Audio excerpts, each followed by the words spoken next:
Hello and welcome to the virtual staff room with the end user updates for March 2023. Change of presenter this week because my colleague Paul is having the week off. So he sent me the slide deck just to run through with you all. So I'll run through it. There's quite a few to get through. Some of them are actually repeated because there's also an update following the conference last week. So we'll just run through each of the slides. So this one, I think, was mentioned in a previous virtual staff room, is that when it comes to Google Calendars and Assistant Reminders, they are all being migrated over to Google Tasks. It's either happened on your domain or it will happen very soon. So it's just a way of sort of cleaning up what you need to do, basically. This one, I think Paul put a memo about this one. This is the new option to view non-printing characters, which I think Andy Eastcrab was very excited about. That rollout is now resumed. It's in rapid release, and you should all have that as we speak. This is one mainly for Android devices, so it allows you to keep your Google Keep notes available on the home screen of your Android phone, should you need to keep it on your screen. They've improved filtering within Google Sheets. I haven't had a chance to actually look at how they've improved it, but apparently they have improved how you can filter within a Google Sheet. Right, expanding noise cancellation to phone participants. So if someone calls into a Google Meet, obviously we already have noise cancellation on Chromebooks if you're joining a Google Meet. But if you have a participant who decides to call in on their phone, then obviously noise cancellation will be enabled for the phone as well. As you can see in the notes there, it says, if non-speech is an important part of the meeting, like playing musical instruments, you need to turn off your noise cancellation. And what won't be filtered out is voices. So if you've got the TV on the background or two people are talking at the same time, that will not be filtered. There's really not a lot to this. This is just they've changed the interface for Drive, Docs, Sheets, and Slides. So they've just tweaked the interface. No sort of like functionality there as such, just an interface change. This is one, if you're a Google Voice customer, very useful. If you have your own Google Voice number or you're a member of a group call for Google Voice, a ring group, you can now select your availability as to when you do or do not want to receive a call. So anyone who's got Google Voice on a Chromebook who's been in a Google Meet, and while you're in a Google Meet, all of a sudden your Google Voice starts ringing, you can turn off your Google Voice at certain times or specific numbers. So if you're part of a sort of like a ring group, you can turn that one off and it will just go to the next person, the next available member of the group to answer that call. Space Manager for Google Chat. So this is just additional functionality. Well, obviously we've got the spaces within Google Chat that you can sort of like add and, remove people from, delete messages. But this just gives you a little bit more granular sort of like functionality when it comes to the space configuration. So you can decide whether members of a space have the ability to sort of change names, change icons, change guidelines, turn off the chat history and things like that. And it also, allows you to sort of like moderate if you're the sort of like the group manager, the space manager rather. You can sort of like moderate what people can and cannot do within the space. This one's useful particularly if you have a lot of Google Meets where people are working from various locations. You can provide now, and this is sort of like an admin setting, you can provide a custom Google Meet background. So for example, we have one which we deployed across the C-learning domain, so that is when you join a meet, your school background, custom background logo would be available within the default background images within the Meet. This one is when it comes to Google Meets now, it's going to be on by default, and it just shows you within the Meet. You can see next, in the image there, it'll tell you, it will label people who are outside of your school domain who are actually joining the Meet.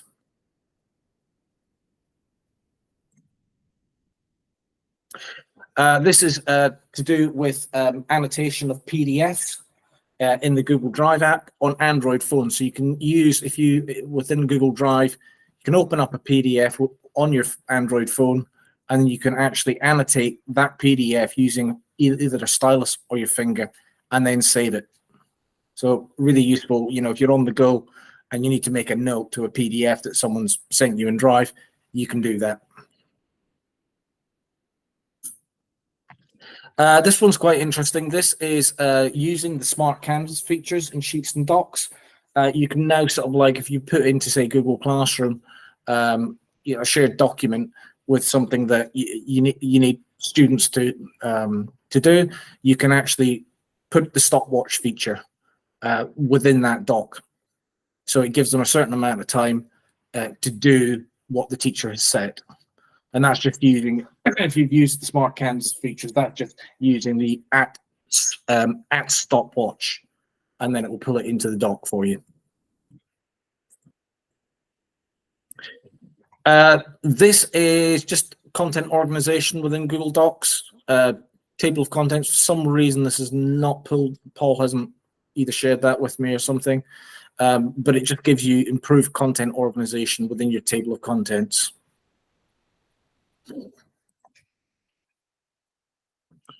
This one is to do with table properties.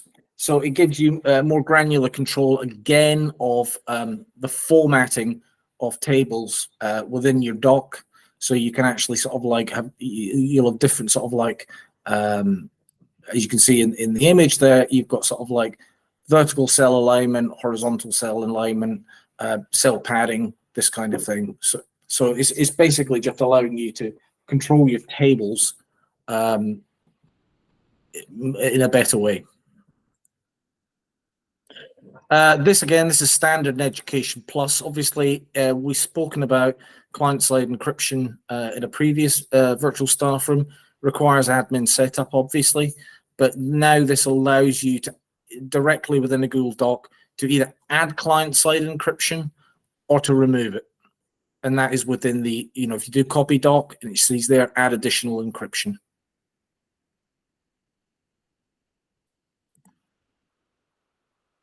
This one is if you're using Looker and you've got sort of an Amazon Web Services on a Azure location. Obviously, in order to do this, there's a task, and the links here you can have a look at. You will obviously need to know the Looker URL in order for this to work within the connected sheets. But obviously, it's quite powerful because if you are using Looker, then you can do a lot of big data analysis within sheets.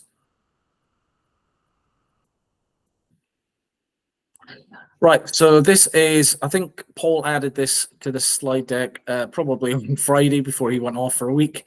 This is just the updates from the bet. Some of these are actually going to be duplicates of stuff that we've already looked at, but we'll go through them anyway because there are some additional things in here. So for example, this one we've already done. This one we've already done. This is just showing the practice sets coming soon. It's already out there, kind of, but they're adding to it all the time, and it's really, really useful from a teaching point of view. That teachers can create these practice sets for the students when they create set a piece of work, and students can obviously, when they're doing the piece of work, can get the real-time feedback or additional help should they need it with the assignment.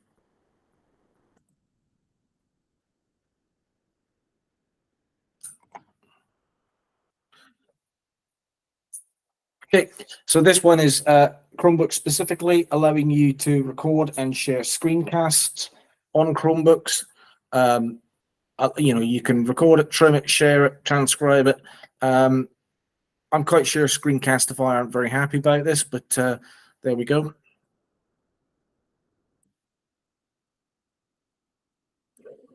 This one is, they used to have Google Cast for Education, and that went away. They've now got, you can use Chromecast within your classroom display. So if you have a Chromecast device, and you can then allow your students, if they're using Chrome devices, to actually display their screen onto the teacher's screen, but in a more secure manner, using the Cast moderator. So the Cast moderator allows the teacher to control who and what can be shared to their screen. So you don't get a naughty child deciding to share something inappropriate on the teacher's screen in front of everyone.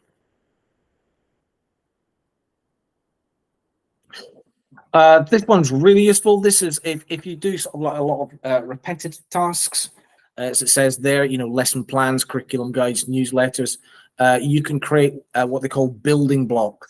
So you can create it once and then sort of save that as a building block so that you can then reuse it time and time and time again.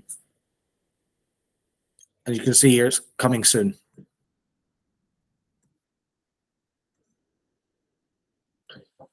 I've mentioned that briefly. It's the stopwatch and the timer features that you can add into docs. So you can use the @ symbol, so @ stopwatch or @ timer, and it will add that within a document that you have assigned within the classroom to the student.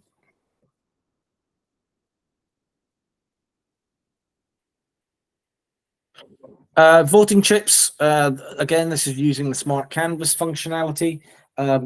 You can, within, as a teacher, you can sort of create sort of a thing so that pupils within a class can quickly upvote, similar to the Q&As in a Google Meet now.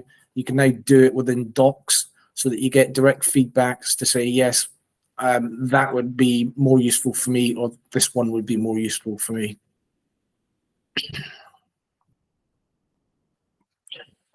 This one's useful. This is sort of like a change to Google Classroom. So within your sort of grading in your mark book, you're now able to create that by term. So you can easily then filter your assignments by the marking periods within your grade book.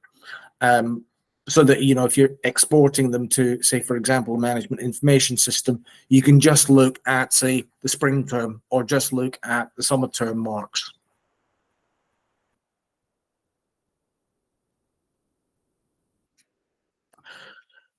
This one is allowing people to co-present with slides in a Meet. So, for example, obviously I'm presenting this slide deck at the minute, but if I wanted to have my colleague Chris co-present the slides with me or take over the slides halfway through, we can do that. And you can also view your speaker notes alongside the presentation. Clearly, I don't have speaker notes for this particular slide deck.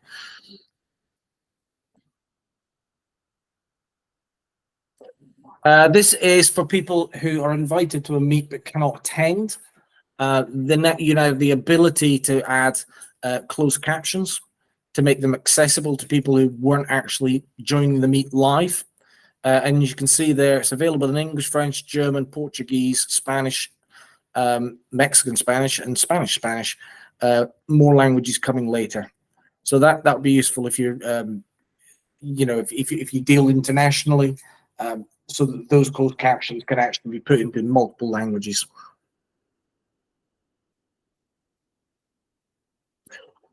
We've already done this one. It's where an admin can add a custom background for the Meet, which is very useful, which appears within the Meet so that they don't have to go and upload it, which you had to do in the past. This one's a bit freaky. This is now coming to Meets. It's where if a person raises their hand in real life within a Meet, then it will put the raised hand icon on the screen, because it will recognize that you've actually raised your physical hand. It will put a digital hand up there and move that participant onto the main grid so that whoever's hosting the meet can see that you've got a question. And that's available across the spectrum. It's available education fundamentals all the way through to plus.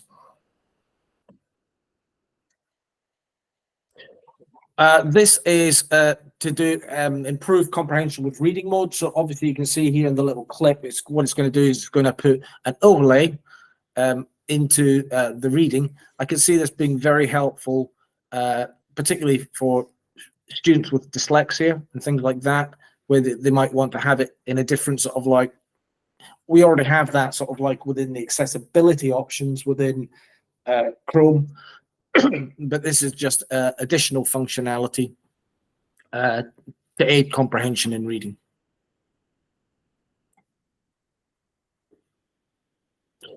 Again, this is allowing you to sort of like use cursive, digital handwritten notes, similar to sort of like the using a stylus or fingertip to take notes on an Android tablet. This is coming to Chrome OS as well. So you'll be able to actually capture handwritten notes as long as you've got a touchscreen Chromebook. Obviously, if you haven't got a touchscreen Chromebook, it's not going to work.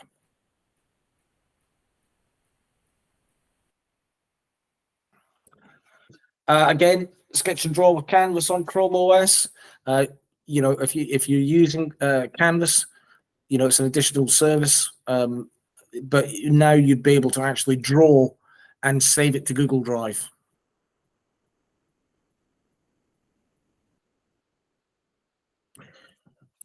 And I thought that was going to take longer, but there you go. I whizzed through those. So I'll stop presenting.